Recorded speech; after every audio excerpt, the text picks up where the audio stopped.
Winter had a way of turning the city cruel. The streets looked the same traffic lights, same closed shops, same glowing windows, but the cold changed everything. It made people hurry. It made them look down. It made them forget. Aarav noticed this every year. He was a delivery rider. Food, groceries, medicine, whatever the app sent him. His bike was old, the engine loud, and his jacket thinner than it should have been. But every winter, without fail, Aarav carried one extra thing in his delivery bag. A blanket. It wasn't new. It wasn't clean enough to gift someone. It was folded tightly, a faded blue, and it was heavy with memories. No one ever asked him why he carried it. But the reason was simple. Years ago, before Aarav became a rider, he was just another invisible face in the city. After his father died, everything fell apart fast. Rent came first. Food came second. Pride came last. There was a winter when Aarav slept inside an abandoned parking structure for 3 weeks. No heater, no bed. It was cold concrete, and his breath fogging the air. One night, while he was shivering uncontrollably, someone had stopped. A stranger. The man didn't ask any questions. Didn't preach. He didn't pull out a phone to record a video. He simply placed a blanket over Aarav's shoulders and said, "Cold doesn't ask who deserves warmth." That night, Aarav didn't sleep well, but he survived. The next morning, the man was gone. The blanket stayed. And years later, Aarav still carried one, just in case. Most nights, his routine was the same. Pick up an order, drop it off. Ride to the next location. People saw the food he delivered. They didn't see him. Some nights, customers would complain if he arrived a few minutes late, never knowing he de-stopped to help someone with a stranded car, or waited for an elderly man to cross the road. And through it all, the blanket in his bag stayed untouched. Until one night, the temperature dropped lower than anyone had forecasted. The wind cut through the alleys like knives. A miserable mix of snow and rain soaked everything it touched. Aarav's last delivery was near the industrial district, a place of empty warehouses, broken streetlights, and deep silence. As he rode back toward the city center, his headlights caught something unusual. Shape. Still curled up beside a closed storefront. At first, Aarav told himself what everyone tells themselves. Someone else will help. Maybe they're just sleeping. I'm tired. I just want to go home. He slowed down. Then he stopped. The man on the sidewalk wasn't just sleeping. His lips were blue. His hands were stiff. His breath was barely visible in the frigid air.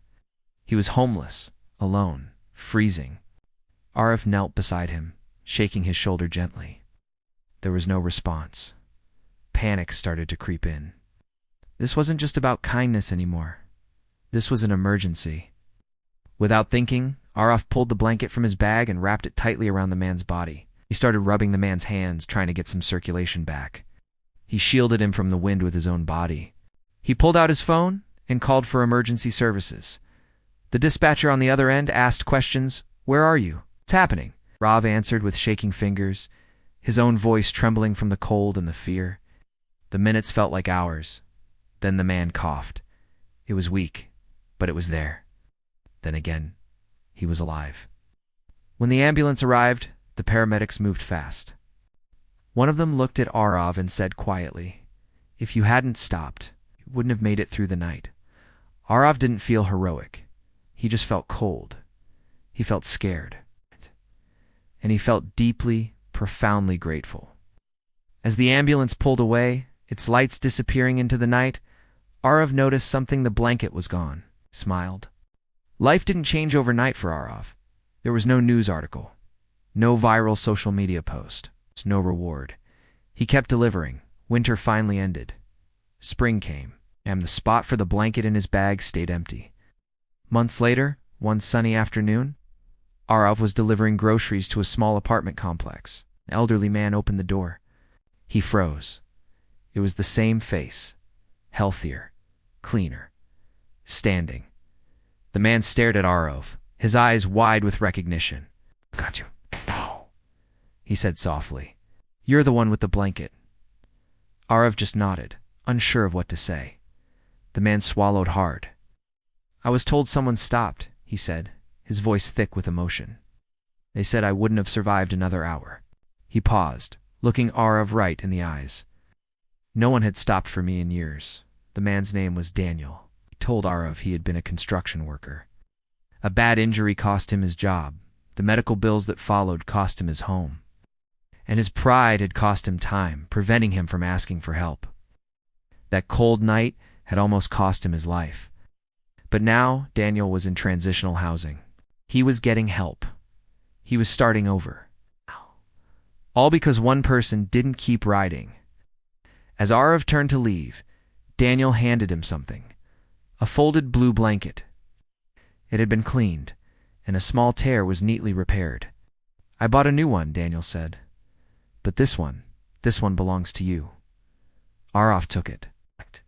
Not to keep, but to carry. That winter, Aarav placed the blanket back in his bag.